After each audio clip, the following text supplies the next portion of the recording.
mission that built our nation now tears it apart. A minor skirmish that starts by accident explodes into the deadliest battle ever fought on U.S. soil. Two American armies face off in a small Pennsylvania farm town. Soon 50,000 will be dead, wounded, or missing. This is the story of 8 men who fight here, and 3 days that change America forever.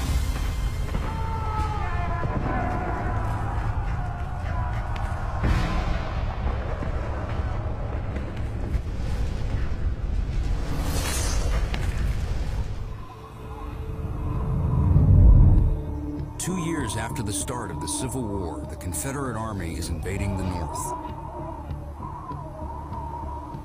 1 mile west of Gettysburg, rebel reconnaissance troops encounter Union resistance. The fight escalates out of control.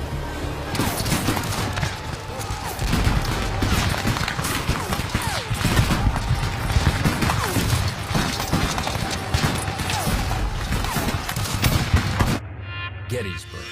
Day 1, 10 a.m.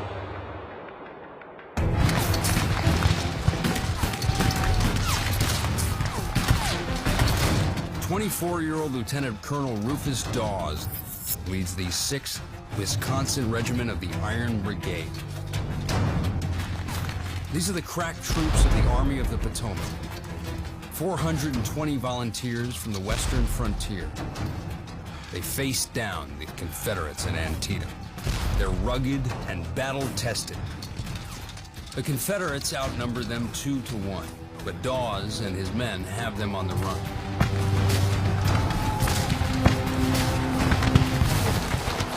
The retreating rebels find cover in a 600-foot railroad cut. The rebels now have the advantage.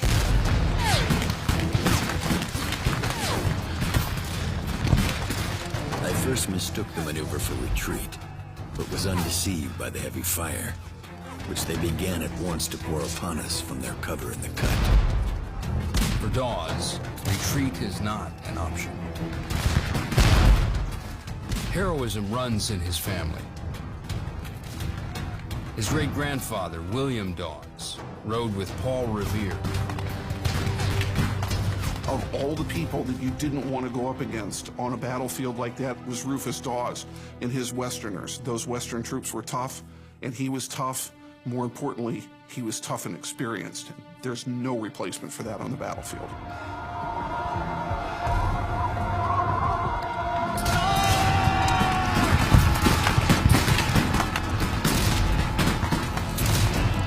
Just 175 yards to the railroad cut. It will cost Dawes 1 man for every yard they advance. The whole field behind is streaming with men, plunging in agony, sinking to death on the ground.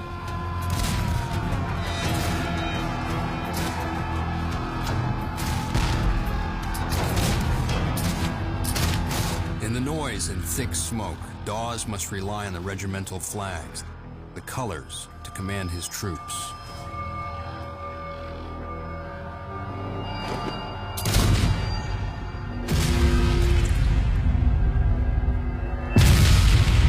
But flags are a magnet for enemy fire.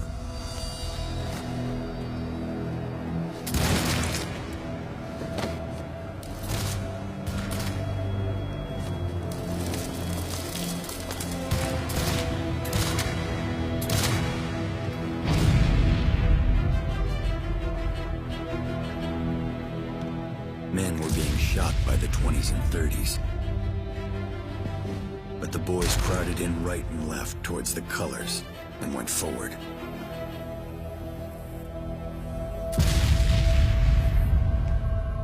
Dawes loses 10 men carrying the colors in a matter of minutes.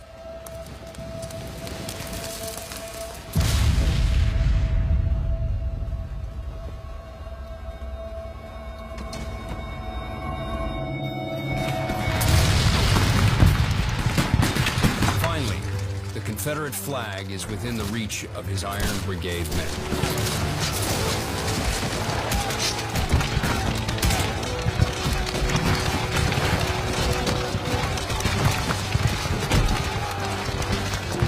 Corporal Eggleston sprang forward to seize it, and was shot and mortally wounded. Private Anderson, furious at the killing of his brave young comrade, with a terrific blow split the skull of the rebel who had shot young Eggleston.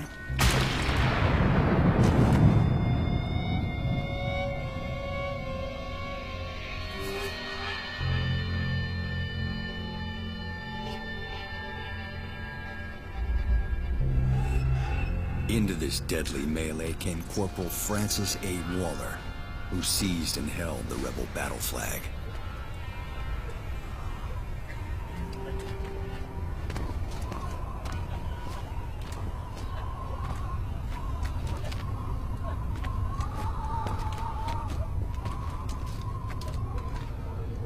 Throw down your muskets! The fight is over in less than 20 minutes.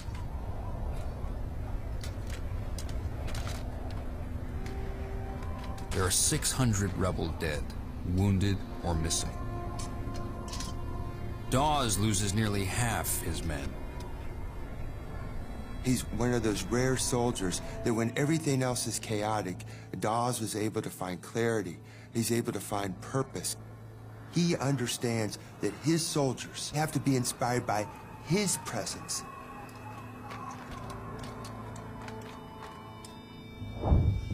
But Dawes' win at the railroad cut is the exception. All around Gettysburg, 28,000 rebel troops are overwhelming 20,000 Union soldiers. The Confederate force, 75,000 strong, is streaming towards Gettysburg. The Army of Northern Virginia is led by legendary battlefield commander Robert E. Lee.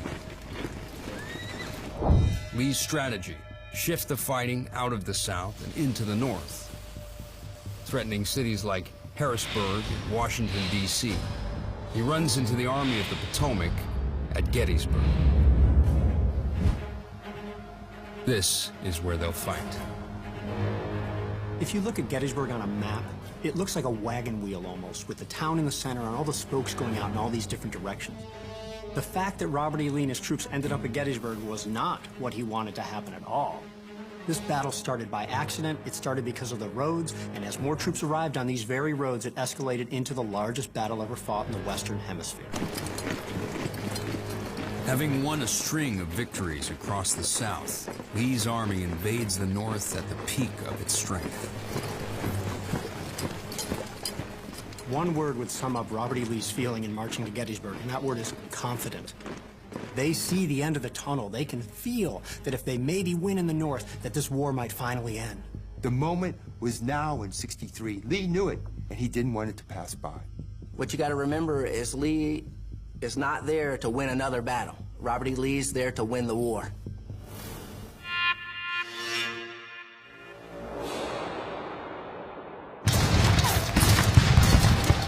On the northern edge of Gettysburg, Union troops are taking a beating. All that stands between the town and the rebel assault is the 11th Corps.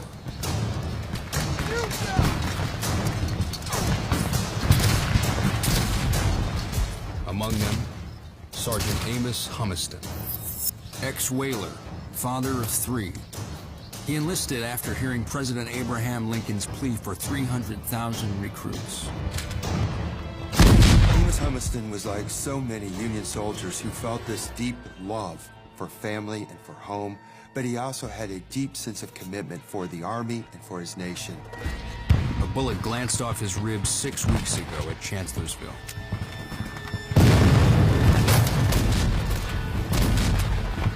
All I ask is I can die in battle like a man.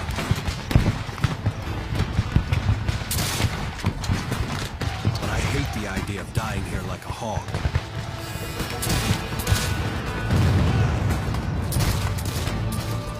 The odds are against him.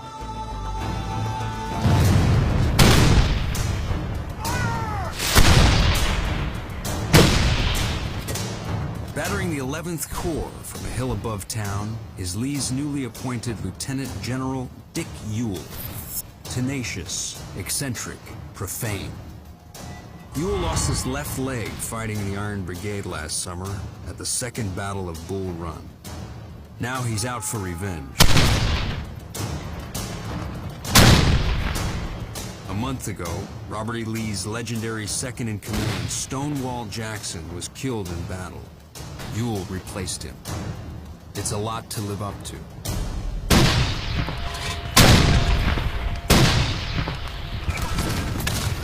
But today, Ewell has the Union on the run. After suffering 9,000 casualties, Union soldiers retreat from Gettysburg.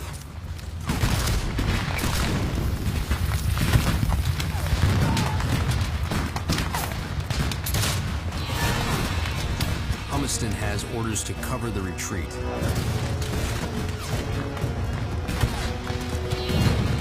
But they're under heavy fire. By 4 p.m., his units outflanked and fall back into town. But they've got nowhere to go.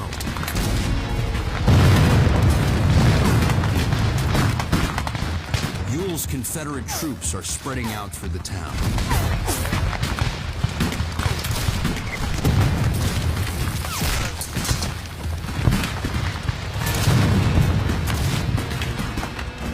It's a rout for the rebels.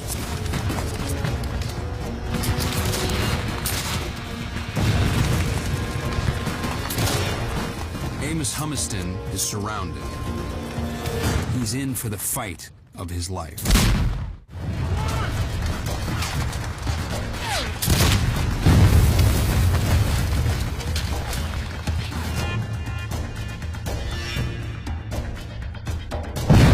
The Army of Northern Virginia is on a roll, mowing down Union troops with deadly precision. After just 10 hours of fighting, the Union's retreating. 9,000 already killed or wounded. The rebels are close to the victory Lee seeks. Every battle that Lee fights, every victory that he wins, where he does not achieve the destruction of the Army of the Potomac, he just expended capital with no strategic effect. Lee knows the clock's ticking. He wants to stay on them so that he can destroy them. Sergeant Amos Humiston puts his life on the line covering the Union retreat. Confederate troops have overrun the town. Of the 270 men in Humiston's regiment, all but 18 are killed, captured, or wounded.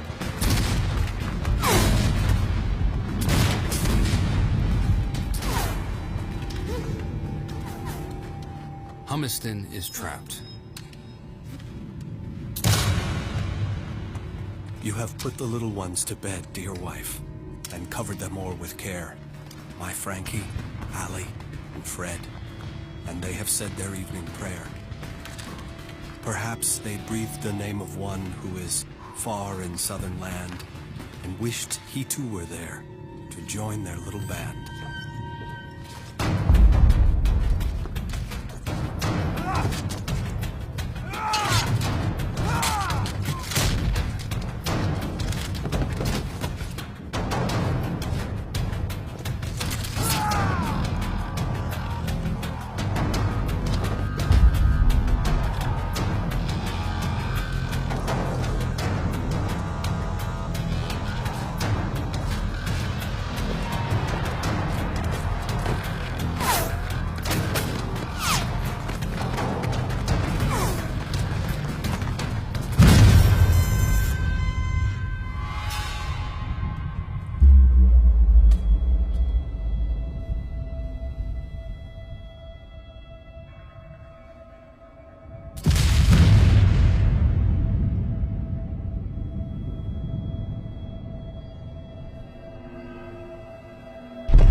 Oh, when will this rebellion cease? This cursed war be over? and we our dear ones meet, to part from them no more.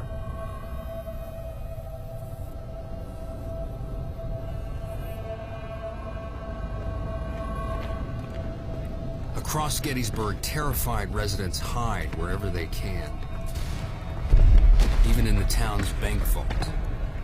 Others flee as the rebels swarm through town.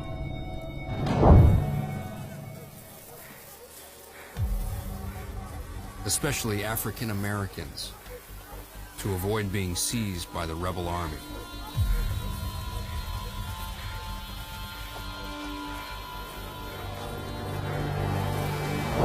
Just 7 miles north of the Mason-Dixon line, Gettysburg is on the Underground Railroad, a route of safe houses for escaped slaves fleeing to the north. Their destination, cities like New York and Philadelphia, where supporters provide food and protection. If caught, reprisals are brutal. Ears chopped off, hamstrings cut. It's no wonder slaves are the single largest financial asset in the United States. The enslaved population of the South, by itself, is worth more than all the railroads and factories and banks of the United States together. It's a business worth more than $3.5 billion. The wealth of the South is almost wholly dependent on enslaved persons. Whether you're looking at states' rights, whether you're looking at political aspects of it, everything points back to slavery. Slavery is at the center of everything that caused the Civil War.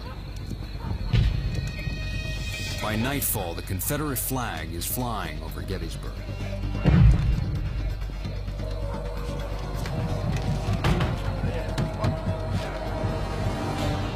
Homes and public buildings become makeshift hospitals to deal with the flood of casualties. Fannie Bueller, a housewife and mother, risks home and family, taking in wounded Union soldiers. I never saw a more unsightly set of men, with their dirty, torn garments, hatless, shoeless, and footsore. I pitied them from the depth of my heart. Until now, the bloody business of nursing has always been a male profession. But during the Civil War, 20,000 women sign on to care for the casualties. One Union nurse, Clara Barton, will go on to found the Red Cross.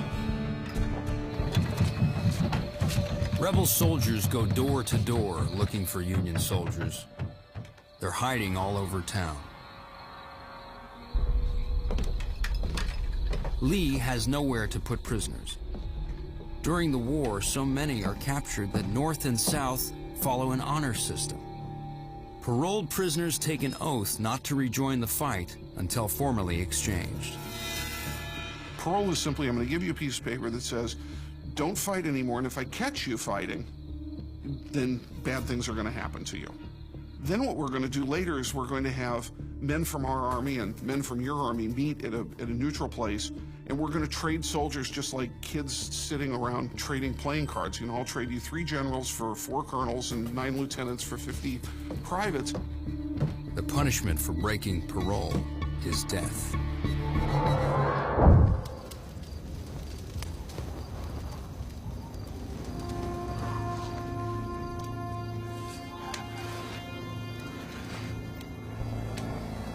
Amos Humiston is wounded and alone in a yard in the middle of town.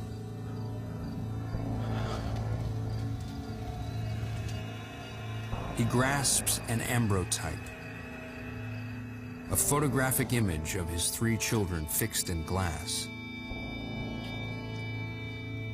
a present from his wife on his way to war.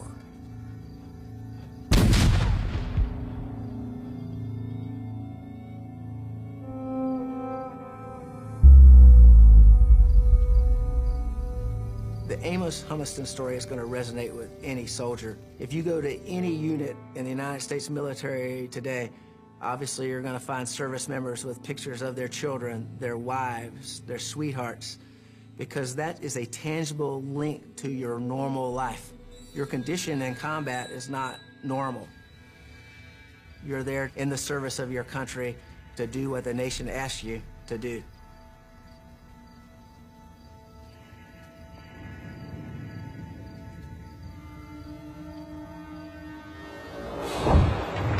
The stakes are rising for both North and South.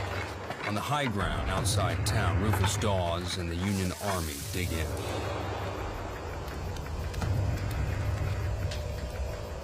It's here that the Battle of Gettysburg will be won or lost.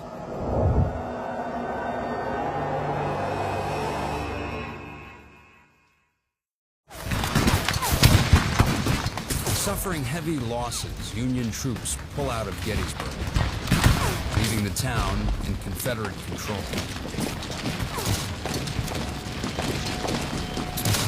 It might appear that the fighting on the first day for the Union was a huge waste. They lost really bad on the first day. But the intense struggle they put up north and west of town, the intense struggle that some of them put up through the streets of Gettysburg, allowed them to fall back to their chosen position. They retreat to a nearby series of hills that peak at 800 feet. High ground that gives the Union a critical military advantage.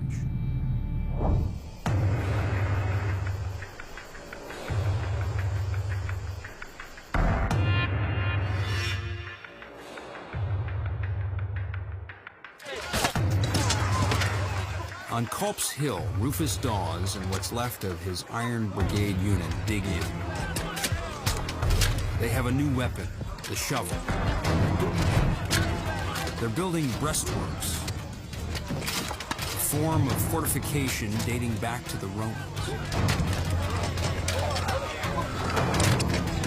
Some officers think defensive walls create cowards, not Dawes. After losing half his men, he wants all the protection he can get.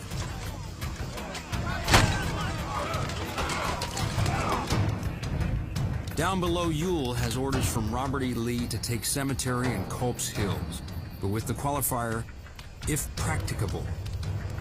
Ewell decides to wait for reinforcements. It's a decision with critical consequences. If you're looking up and you're seeing this great amount of work going on up there, and your men are tired from the march they've just made and from the battle they've just fought, something in him triggered. I'm not going to do this, or I can't do this now, but certainly at the end of the day, he's going to disappoint his commander, and I'm sure he's going to disappoint himself. The Confederacy will pay for that for the next 3 days. This is one of the great what-ifs of the battle. Had Ewell occupied and controlled Culp's Hill and the land around it, the Union Army would have simply had to leave, and the battle would have been fought somewhere else, maybe not so much to the Yankees' advantage.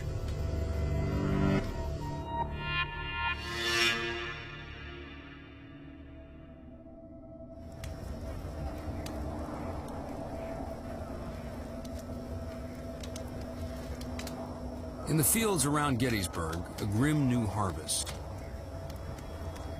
The dead and wounded from day one. Tending to the injured on both sides, Dr. LeGrand Wilson, Confederate, deeply religious, hometown Jackson, Mississippi. Educated in the North, his family owns 40 slaves in Mississippi. This was my first experience on the battlefield after the fighting. And it was horrible beyond description. If every human being could have witnessed the result of the mad passions of men I saw that night, war would cease. There would never be another battle. The staggering level of death in the Civil War is difficult to wrap your brain around. The commonly used numbers for how many soldiers died during the Civil War is between 620 and 630,000. Today, that would mean that we would lose 6 million American lives.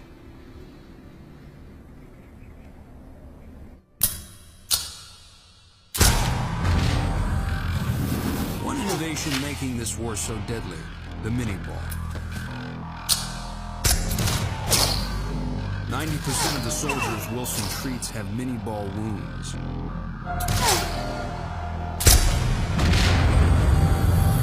A hollow base and grooves stabilize its flight for better range and accuracy.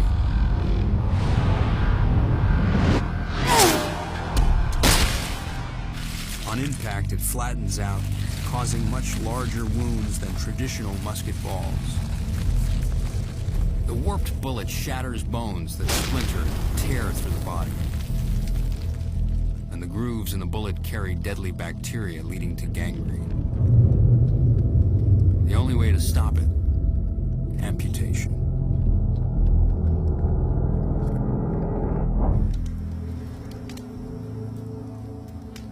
African Americans serve as stretcher bearers. Some slaves use the invasion as a chance to escape. By the end of the war, 500,000 slaves flee to the north. 150,000 will enlist in the Union Army.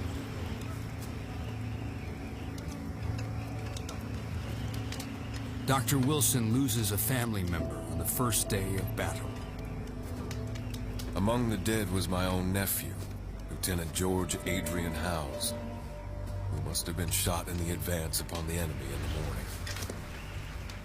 His faithful servant, Stephen, came out on the battlefield and sought for and found his body, and carried it back to the hospital for burial.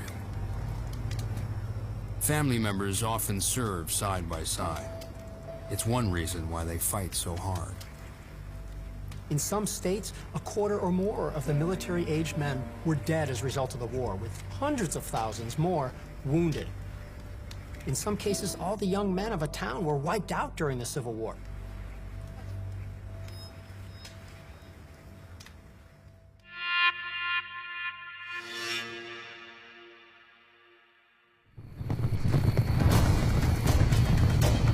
The hills outside Gettysburg. In the last year, President Abraham Lincoln has fired 5 commanders of the Union Army. Commander number 6, George Meade. Proud, explosive, a West Pointer like Robert E. Lee. Just 3 days on the job. When the messenger brought the news of his promotion, he thought he was being arrested. But Meade arrives with an advantage. The high ground. As a topographical engineer, he knows how to use it. He positions his troops to take advantage of the terrain, placing them on Little Round Top, Cemetery Ridge, Cemetery Hill, and Culp's Hill. A defensive line in the shape of a fish hook. As Confederate troops flood into Gettysburg, Meade can move his men to answer attacks from any direction. Union forces had interior lines in this defensive position. That is, their right flank was very close to the left flank, and they could move reinforcements from one flank to another, made it a perfect defensive position.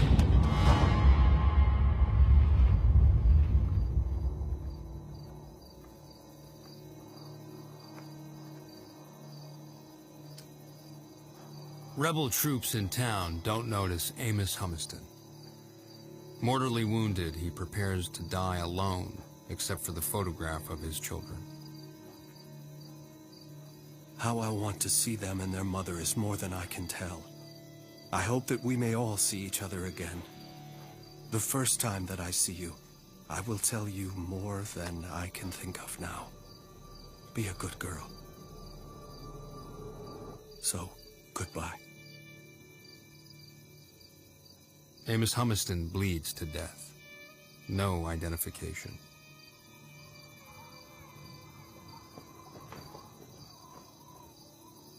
The fear of dying anonymously haunts troops on both sides. Some sew their names into their uniforms. Dog tags are still 40 years away. By the war's end, 400,000 soldiers will be missing in action. We really cannot imagine the scale of death, the scale of suffering. No one could have imagined carnage on that scale.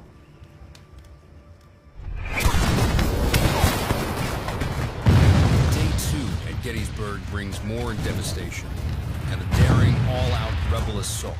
At stake, victory at Gettysburg, and maybe the Civil War.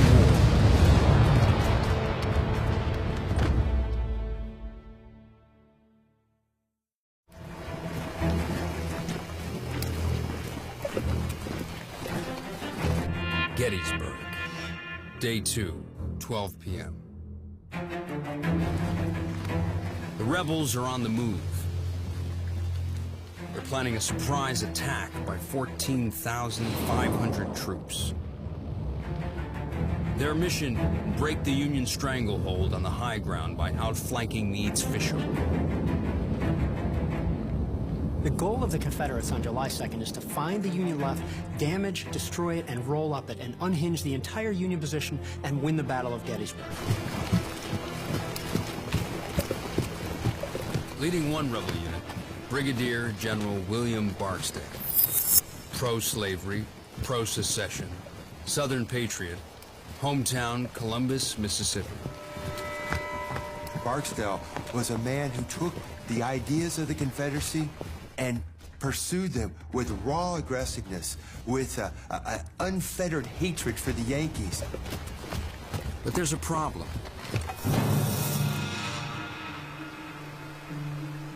The land ahead of him was not scouted. Because Lee's cavalry is missing. They're 12 miles to the south raiding supplies. The cavalry, the eyes and ears of an army, is no longer in communication with Lee. Lee is blind on the battlefield. And that means that he doesn't know what the Union is up to. And that, of course, is going to cripple any army. Without cavalry to guide them, the rebel troops nearly march into plain sight of a Union position. Barksdale and the entire attack have to find another route. A costly delay adding 2 hours to their march. Time that lets Meade reinforce his defenses. People often ask me, what if they had machine guns in the Civil War? I always say, forget all that. One set of walkie-talkies could have changed the outcome of the Civil War. 3 miles away, George Meade also has a problem. Just 3 days on the job, he's lost telegraph contact with Washington, D.C. Invented 25 years earlier, the telegraph is changing the way the Civil War battles are fought. President Abraham Lincoln, a hands-on commander-in-chief, likes rapid news from the field. The Signal Corps usually runs temporary lines to his generals at the front. But at Gettysburg, the field equipment hasn't arrived. And rebel forces have cut the lines. During the whole thing, he's got to be thinking, Lee has beaten us time and time and time again. And if he does it here, there's no one standing between him and the Capitol. We're it. He can't lose. To issue orders to the front, Meade uses a new innovation based on Morse code. Wigwag signaling. Waving the flags forms letters, like the dots and dashes of code. It works. Meade tracks the rebels' movements and responds with his own.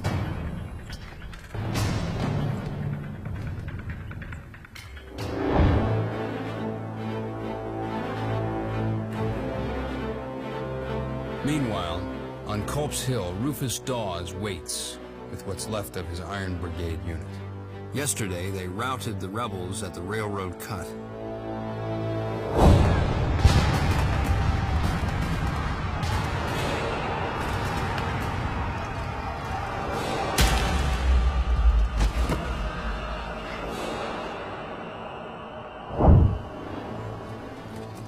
Today, they're with 11,500 men defending the fishhook's right flank. Stretching over 3 miles, Meade's fishhook is formidable. Heavy defenses along the high ground make the Union line almost impenetrable as long as troops stay in position.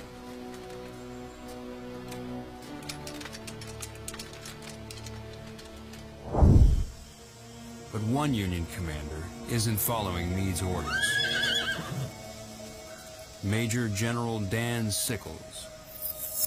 Wealthy, devious, a rogue.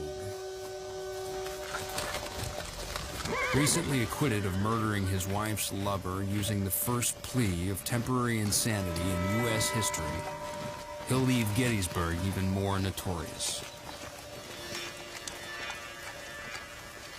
Dan Sickles was all about Dan Sickles. If it didn't benefit or aid Dan Sickles, he wasn't very interested in it. He didn't go to West Point. He didn't have any military experience, but he was able to use his money, influence, and power to raise his own regiment.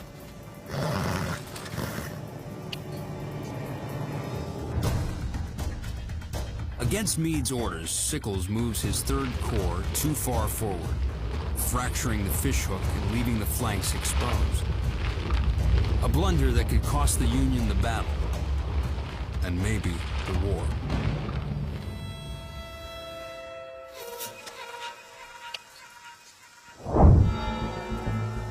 After hours of delay, the rebel force finally arrives in position. But Lee's lost the element of surprise. The Union knows what's coming.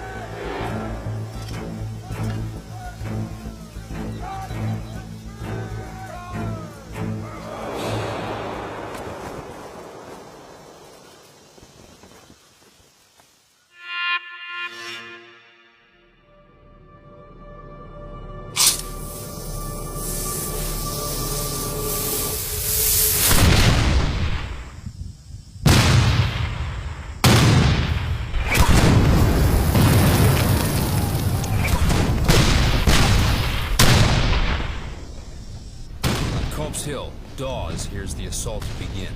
At this hour, the storm of battle suddenly broke out.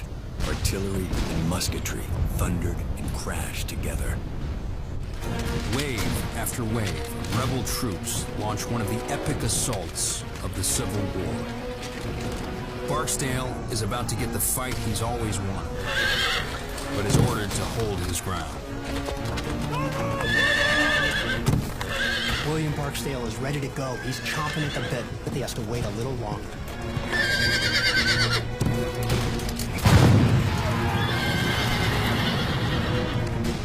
The plan is to take 10 Confederate brigades and attack with them 2 at a time.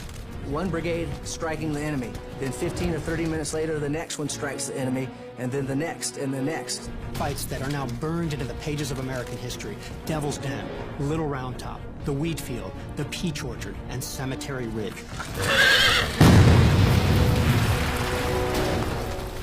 Barksdale can see that Sickles' mistake has left the Union vulnerable, creating the South's best chance for victory. But he is still under orders to hold his men back.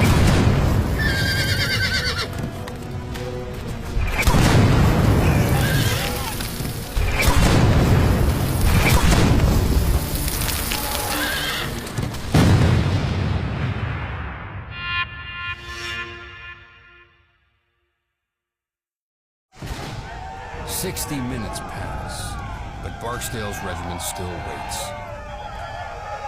Their rebel yell fills the air. Each unit has a unique sound. Fierce, savage, terrifying.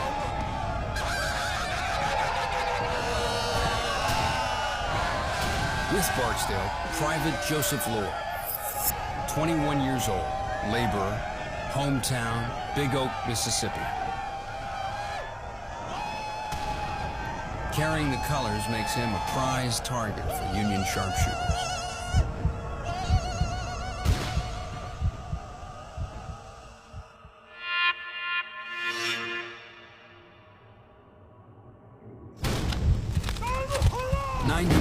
After the start of the initial attacks, Barksdale and his men are finally unleashed.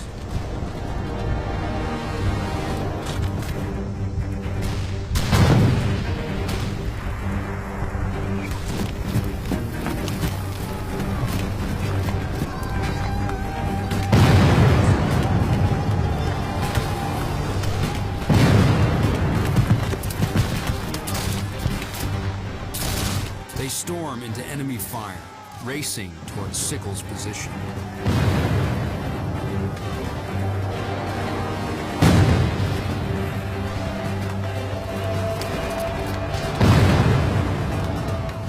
What happens next could change the course of the war.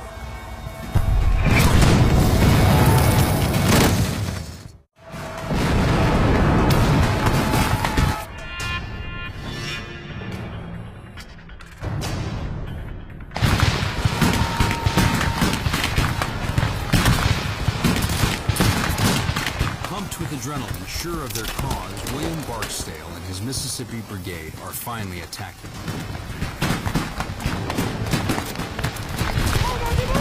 His 1,600 men are part of a massive offensive. 21,000 troops attacking Meade's line from Little Round Top to Cemetery Ridge. An all-out assault to win the Civil War now. Barksdale's mission: break through Union defenses on Cemetery Ridge. Opportunity lies right in his path. Against orders, Union General Dan Sickles moved his 3rd Corps out of position. They're now vulnerable, perfect targets for Barksdale and his men. If Barksdale, as well as other Confederate brigades nearby, are able to exploit the gap in the Union line, it would be calamitous for the Union Army. The Army would be cut in two. Barksdale's troops are unstoppable, overwhelming Sickles' men.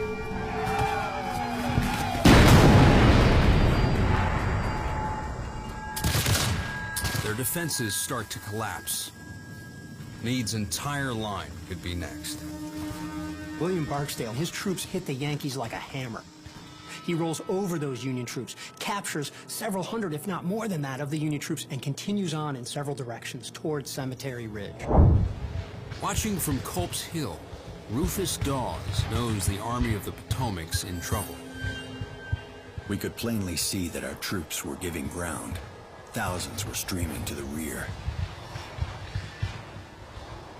Our suspense and anxiety were intense. The rebel line was advancing. The rebel yell was predominant. Lee's offensive is working. If it succeeds, he could win the knockout victory he seeks. Meade has no choice. He pulls 8,000 reinforcements from Culp's Hill to repel the rebels.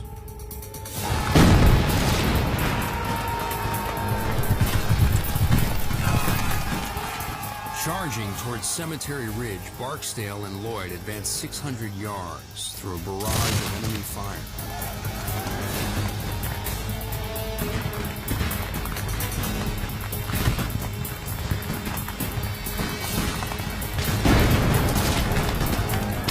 Union Commander Dan Sickles isn't so lucky.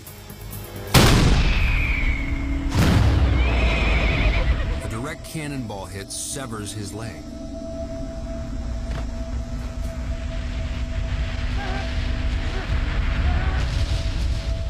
One Yankee officer jokes it's bad news for Sickles, but good news for the Union.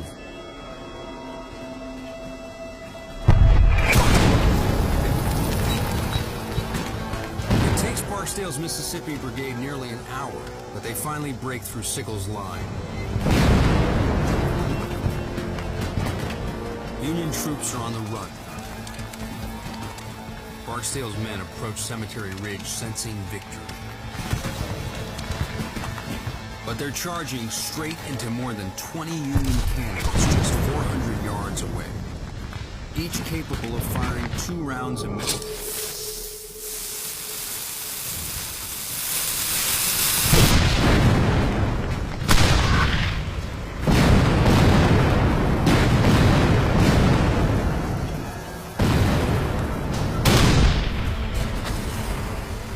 An exploding bag of gunpowder rockets a 12-pound cannonball of solid iron at 1,400 feet per second.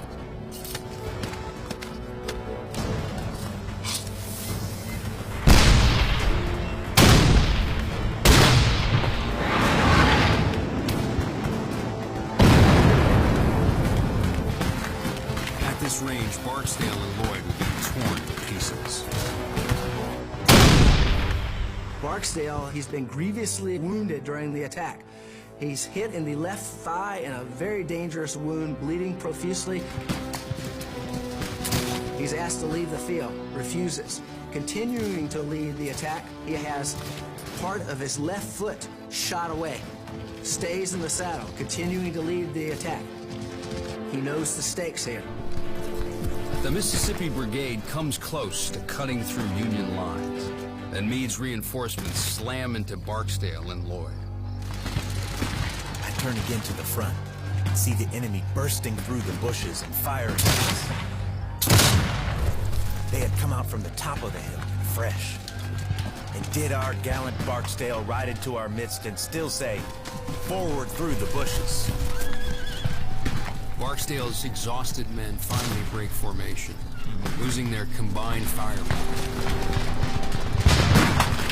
The rebel flag makes Lloyd a magnet for bullets. A shock, as if I had a rail in my left hand and one end had struck the ground.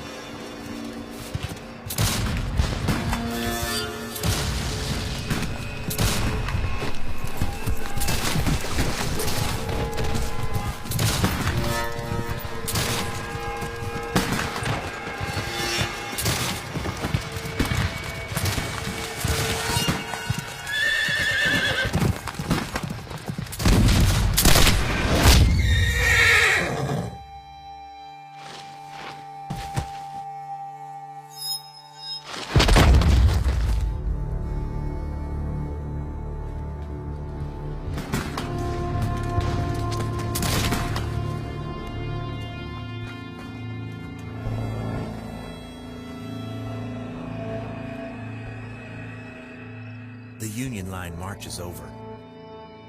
One of them fixes a sling for my arm, leaving with a "Wish you well."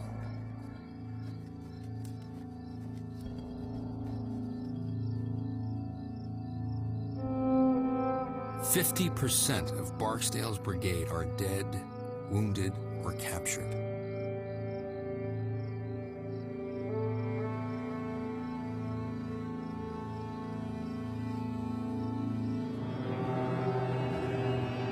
Lloyd almost overlooks their fallen commander. I hear a weak hail to my right, and turning to it find General Barksdale. What a disappointment when I hold my canteen to his mouth for a drink of water. Found a ball had gone through and let it all out. I took his last message to his brigade and left him, with the promise to send the litter bearers. Barksdale's battle is over.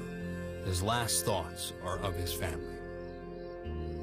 I never have regretted the steps I have taken, and although dying, I do not regret my steps now. God, ever watch over and care for my dear wife and my boys. Tell them all that I died like a brave man.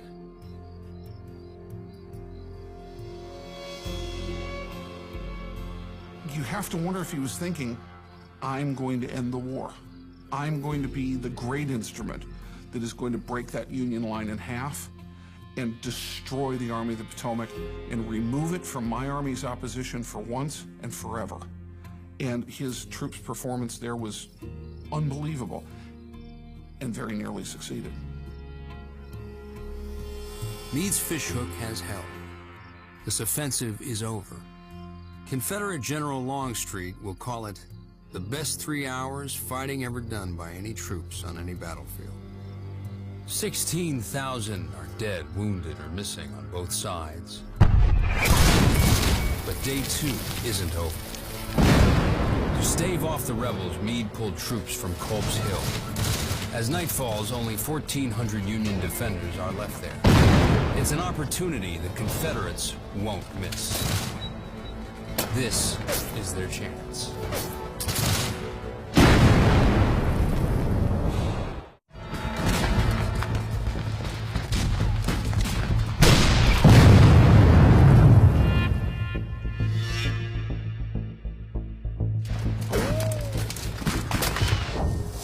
On Culp's Hill, Robert E. Lee spies a new chance for victory.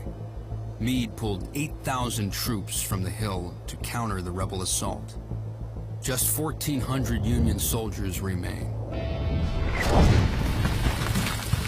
Now 4,500 rebels are moving in for the kill.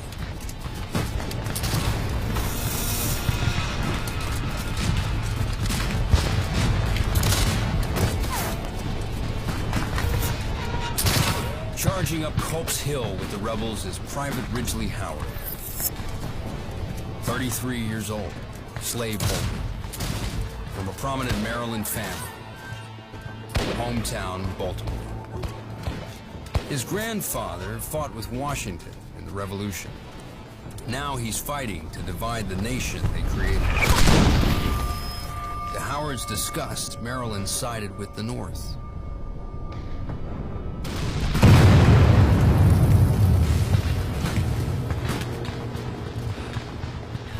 Maryland was badly divided. The eastern part of the state, slavery was entrenched, embedded. Ridgely Howard came from that plantation economy, from the slaveholding class.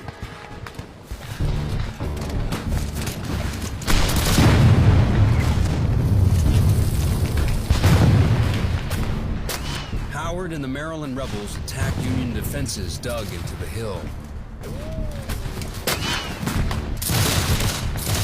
The first breastworks are 400 yards up.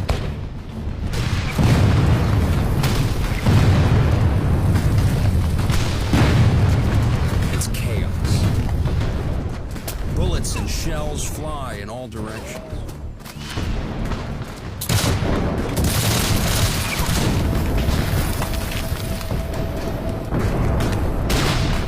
You're looking at entrenched Federals. Earthworks made of logs and rocks and dirt.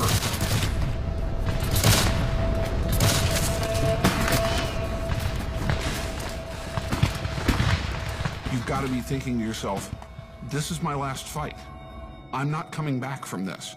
How do you function like that? This is what makes a true hero. Up the sides of the hill we went, our line being continuously broken by the immense rocks which had to be flanked. Howard faces fighting so fierce, one rebel calls it a slaughter pen. It was not a pleasant position to be in. There were continual cries that we were firing into our own men.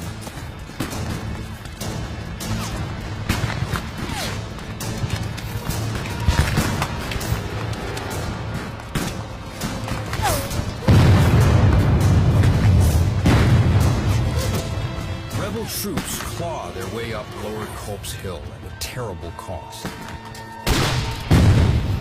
The prize is worth it.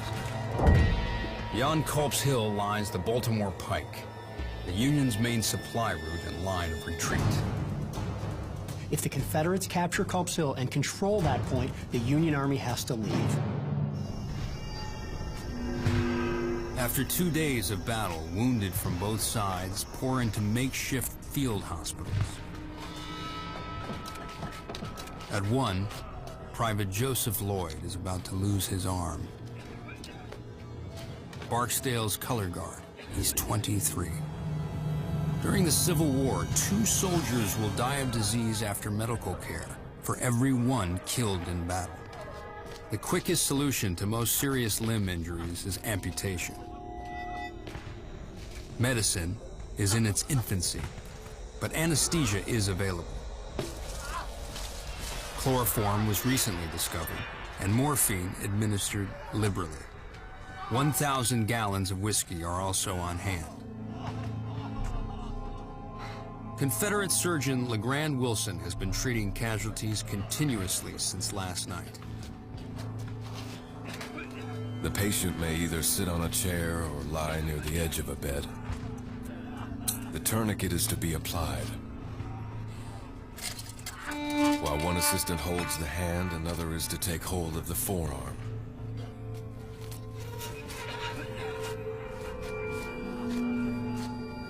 The average amputation takes 12 minutes. No antibiotics, no knowledge of infection. They don't even stop to wash their hands or instruments. Surgeons work round the clock.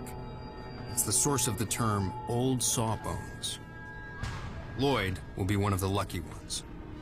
The odds of surviving an arm amputation, 77%.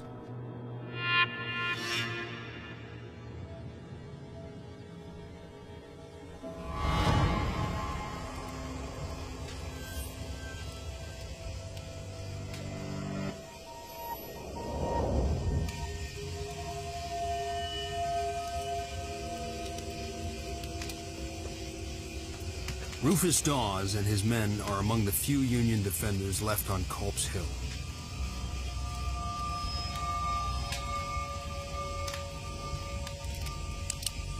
They move down to counterattack.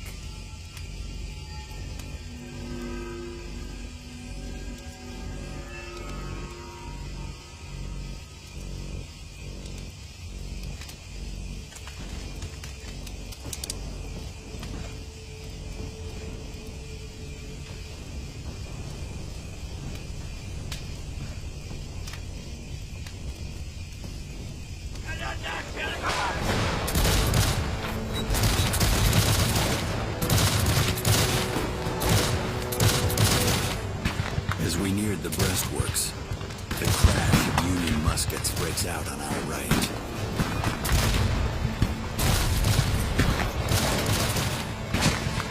The darkness and the suddenness of our arrival caused the enemy to fire wildly.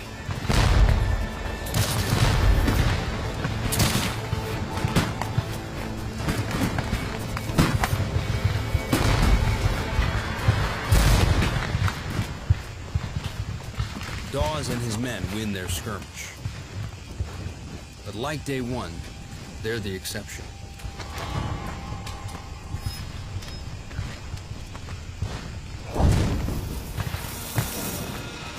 Nearby, Ridgely Howard's unit captures a key section of breastworks. They keep advancing against heavy enemy fire. The Federals opened on us from front, left, flank, and rear, and the firing was terrible, increasing with each step we took. Still, we pressed on.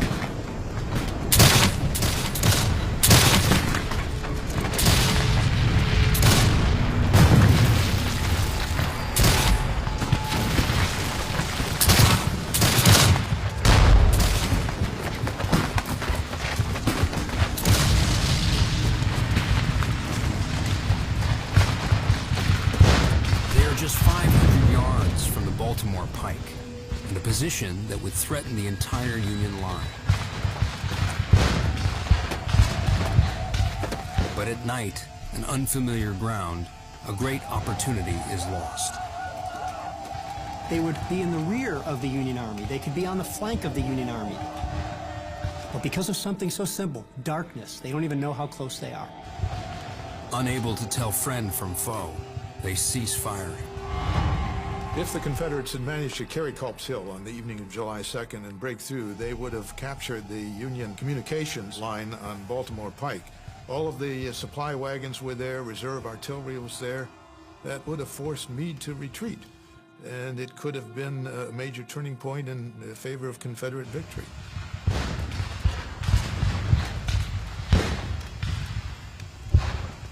As the fight on Culp's Hill dies down, the Union wins a different kind of battle. Their newly formed intelligence agency, the Bureau of Military Information, is trying to discover Lee's battle plans. BMI agents are interrogating Confederate prisoners and realize they have captives from every rebel infantry division but one, George Pickett's. He has Lee's only fresh troops. Meade expects the rebels to attack tomorrow with everything they've got. It's a good bet George Pickett will lead the attack.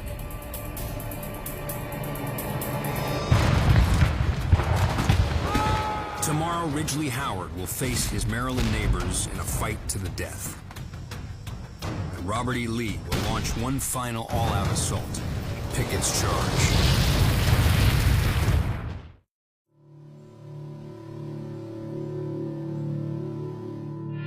Gettysburg, Day 3, 5 a.m.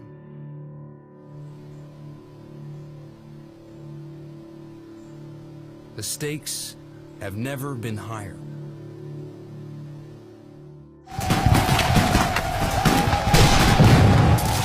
Yesterday, Robert E. Lee was on the verge of all-out victory. Confederate troops assaulted the Union's left flank and nearly broke through. Robert E. Lee knows he came very close, but no cigar. General Meade's actually a little shaken. He knows it was a very close run thing, barely escapes disaster. Now rebel troops are gaining ground on Lower Culp's Hill and are positioned to threaten the Union's rear lines.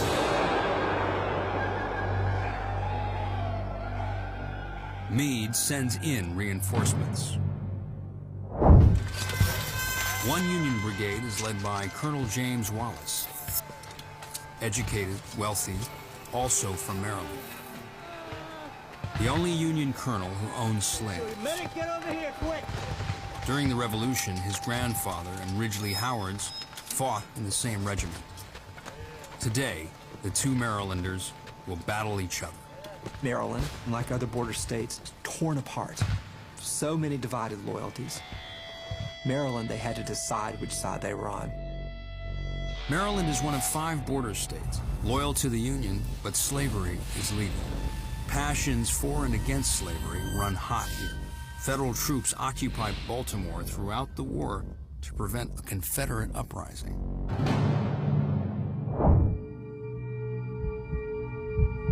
On Culp's Hill, Ridgely Howard's unit prepares to attack. Their target, defenses held by Union troops from their home state.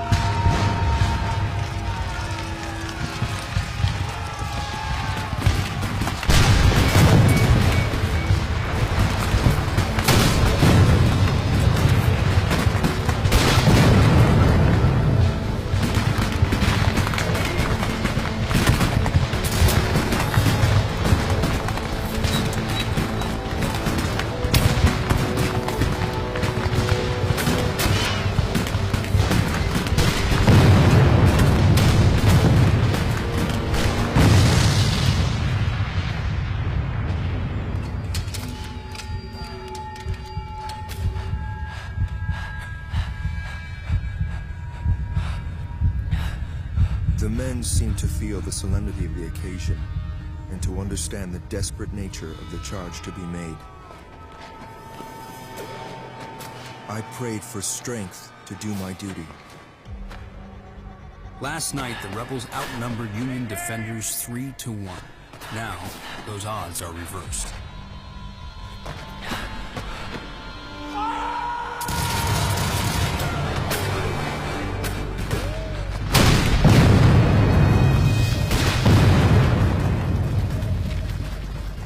It appeared to me as if the whole of my company was being swept away by the awful shower of shot and shell flying around us. A demon seemed to take possession of me. I had but one thought: to avenge my comrades.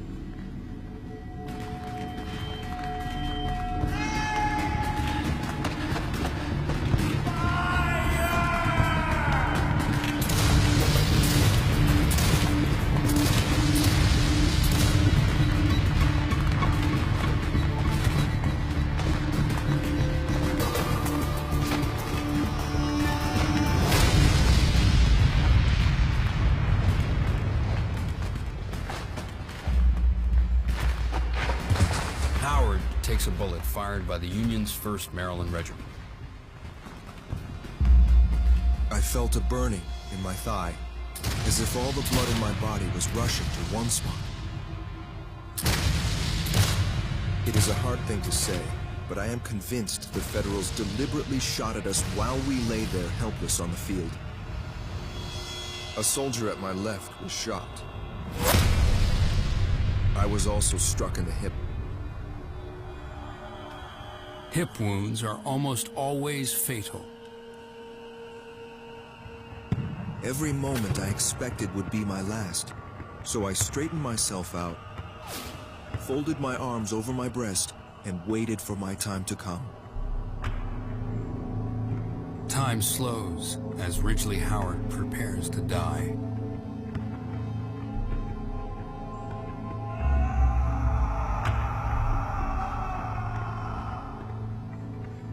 James Wallace won't let a fellow Marylander suffer, no matter which side he's on. The 1st Maryland Confederate met us and were cut to pieces. We sorrowfully gathered up many of our old friends and acquaintances and had them carefully and tenderly cared for.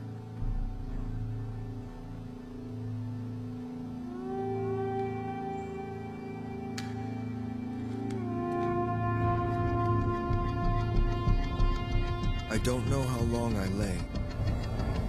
Seconds would seem to be minutes, and minutes hours. Coming to Howard's aid, the soldiers he'd least expect to help.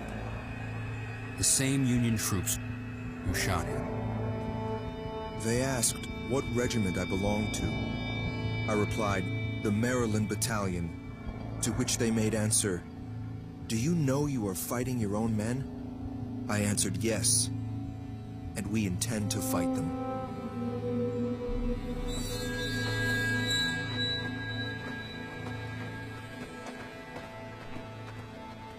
With the rebel assault on Culp's Hill stalled, Robert E. Lee readies one more massive attack. It will be one of the iconic battles of the Civil War. 12,000 Confederate troops, hundreds of cannons.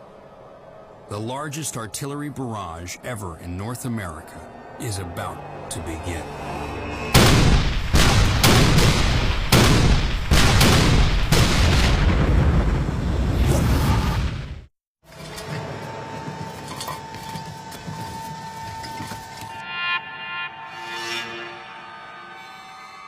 After 2 days of attack and counterattack, Robert E. Lee is about to launch the offensive that will decide the Battle of Gettysburg and the course of the war.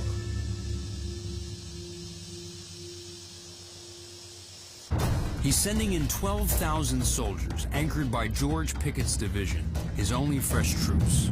Their mission, attack the Union center and cut the Army of the Potomac in two. Lee's pushing all of the chips to the middle of the table because he knows it's his last chance he's going to have. This was a calculated decision. It was well thought out. It had a reasonable chance of success. Leading one of the rebel brigades, General Joe Davis, aristocrat, slave owner. His uncle, Confederate President Jefferson Davis. His hometown of Vicksburg, Mississippi, is under Union siege.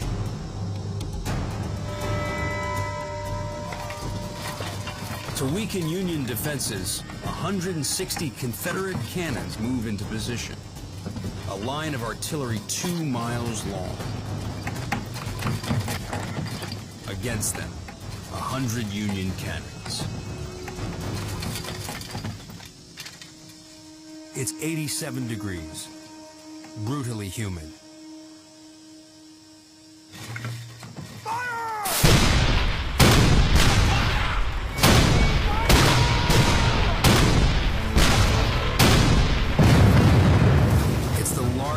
Artillery barrage ever in the Western Hemisphere.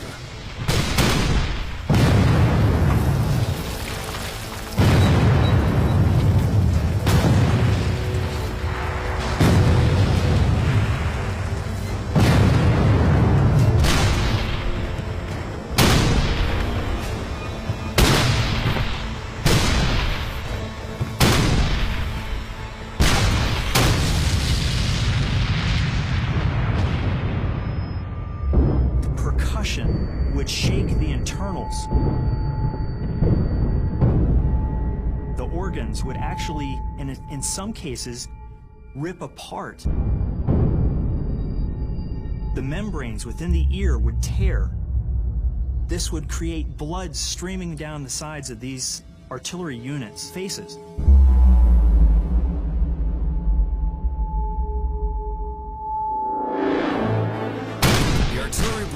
Can be heard in Harrisburg, Pennsylvania, 40 miles away. Cease fire! To lure Lee into thinking he's crippled the Union's artillery, Union commanders silence their guns. By 3 p.m., Confederate artillery also stops firing. An eerie quiet reigned over the battlefield. All the smoke from that bombardment still sat on the windless day. The Yankees expected a huge attack from the Southerners. The Southerners knew what they were about to do and what they went up against, and it must have been an intense moment as they stared each other across the fields.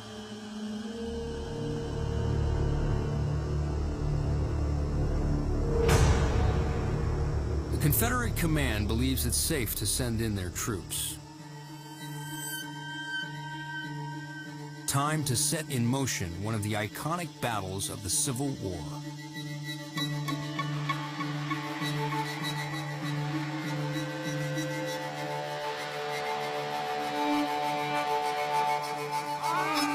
Joe Davis and his men move out.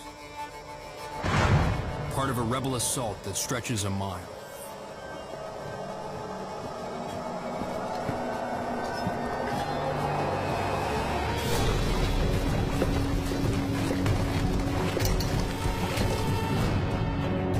To reach Union lines, they must cross 1,700 yards of open meadow, then race up a hill.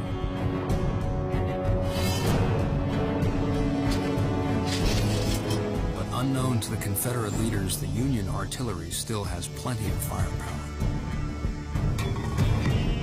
They're just waiting for the rebels to come into range. Joe Davis and his men are marching into a barrage of artillery hell.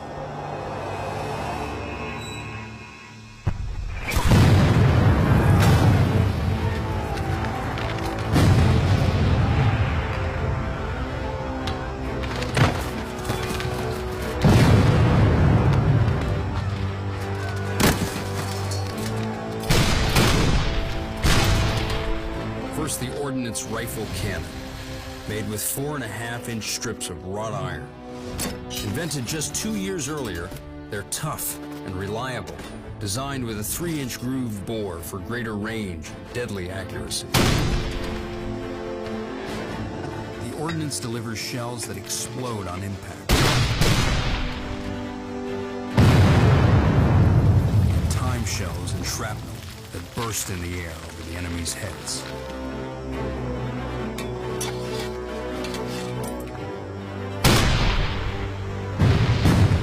One shot can take out 10 men. Being on the receiving end of one of these projectiles from the rifled ordnance would be completely devastating. You don't know what's coming at you. You can only imagine. And then all of a sudden, the guys that you are standing next to are gone. Vaporized.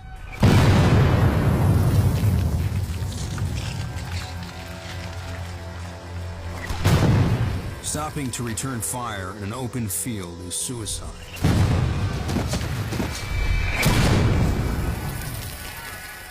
And there's no point. Their muskets don't have the range. Davis knows his men have to keep moving. We were growing thinner at every step. Under this destructive fire, which commanded our front and left with fatal effect. The troops displayed great coolness. We're well in hand to move steadily forward, regularly closing up the gaps made in their ranks. About halfway to Cemetery Ridge, the rebels come into range of the older-style, smooth-barreled Napoleon cannon. The most popular artillery in the Civil War. It fires 4 kinds of ammunition, including solid 12-pound cannonballs. Balanced in front of advancing troops, they can mow down a whole row of men like bowling balls. It's hard to conceive how men could keep going in the face of such opposition. The level of courage is intense and large. Until Davis and his men can return fire, they're just target practice for Union artillery. The attack that will come to be known as Pickett's Charge is being blown to hell.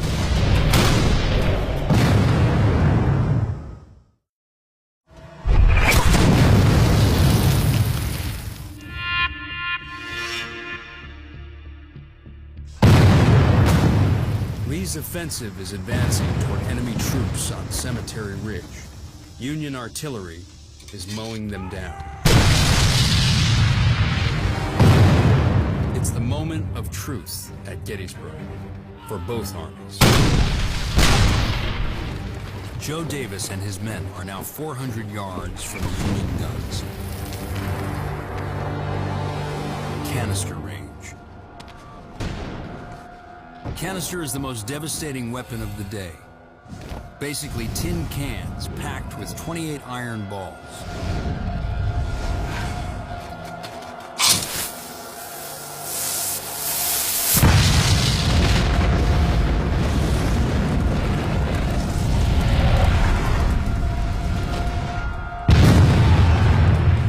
The casing explodes, spraying the iron balls into advancing troops at hundreds of yards per second. Canister shot just made that cannon a gigantic shotgun, and it would mow down up to 20 guys at a time, if not more. Guys would be completely tore apart. Limbs, heads, arms, legs, and it was so demoralizing for the other soldiers to witness such an event.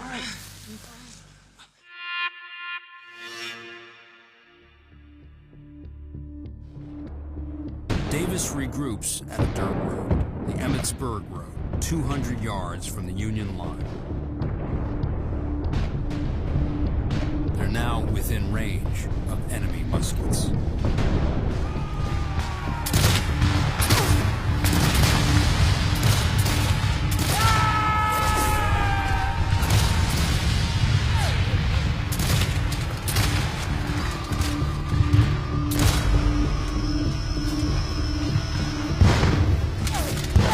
One fence they're using for cover takes 836 rifle shots.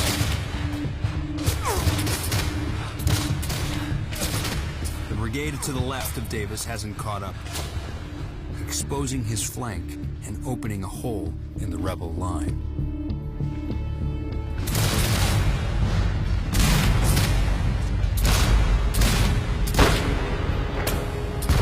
A few men under Davis make it to the Union line and plant their flag on a stone wall. A brave but futile gesture.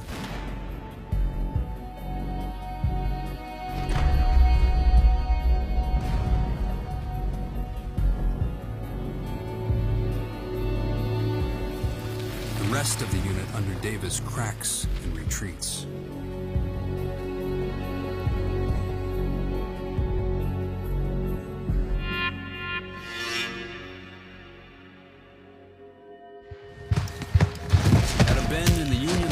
Rebel troops under George Pickett managed to break through and surge over the wall. Union gunners fire point blank.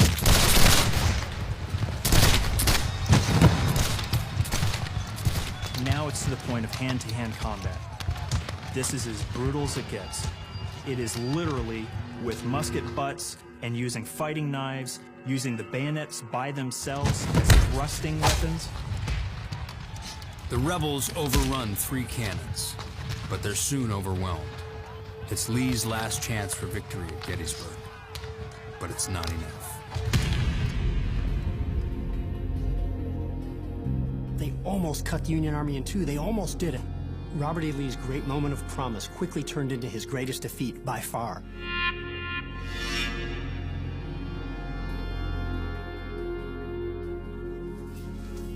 The entire rebel line retreats. They are compelled, forced to retire across that very ground in which they had made this brave, gallant charge.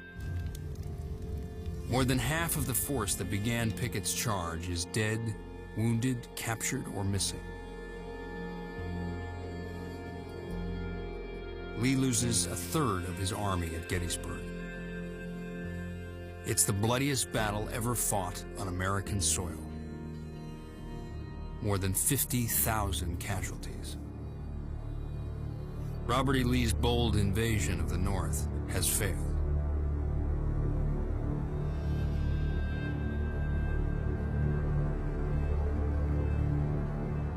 Independence Day. Rufus Dawes of the Iron Brigade turns 25 today.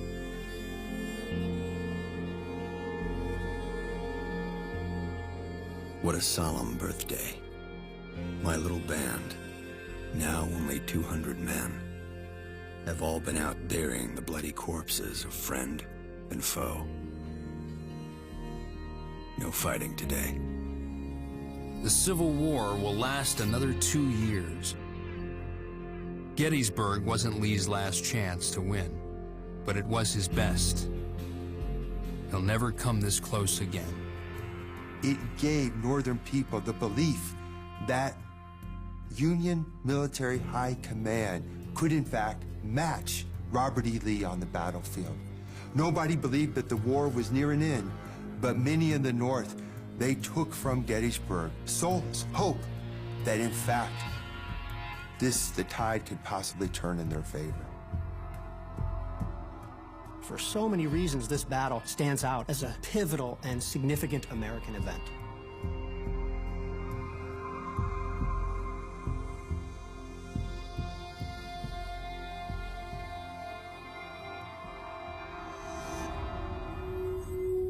Rufus Dawes leaves the Army in 1864 with symptoms resembling post-traumatic stress disorder. His son, Charles, will become the 30th Vice President of the United States of America under Calvin Coolidge. Joe Davis wakes up to learn that Vicksburg, his hometown, has fallen to Ulysses S. Grant. He falls gravely ill, but keeps his command.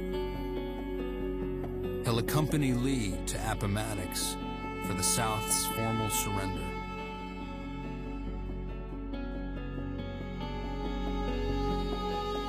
Union troops destroy LeGrand Wilson's farm.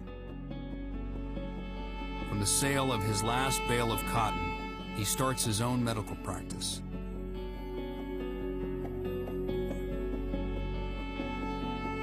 Ridgely Howard recovers from his wounds and returns to the war, losing a leg at Cold Harbor in 1864. Legend has it, his ghost still haunts his Baltimore home.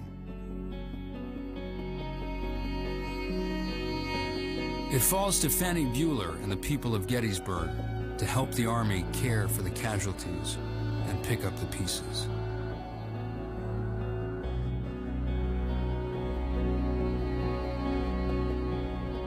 The town of Gettysburg was overwhelmed for months by the wounded. The smell of death lingered there for weeks, for months. So the horrors of the aftermath of that battle were unmatched in the war. A young girl finds a fallen soldier in a yard. He has no identification, but grasps a photograph of 3 children fixed in glass. The picture becomes famous, widely printed in newspapers. The mystery of the unknown soldier captures the country's imagination. 4 months later, a woman in upstate New York recognizes the children and solves the mystery. The soldier is Amos Humiston. She is his widow.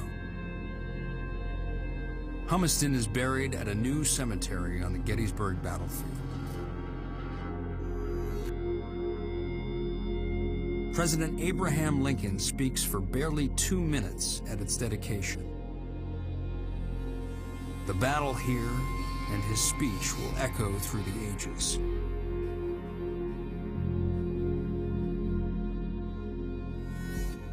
We here highly resolve that these dead shall not have died in vain, that this nation, under God, shall have a new birth of freedom, and that the government of the people, by the people, for the people, shall not perish from the earth.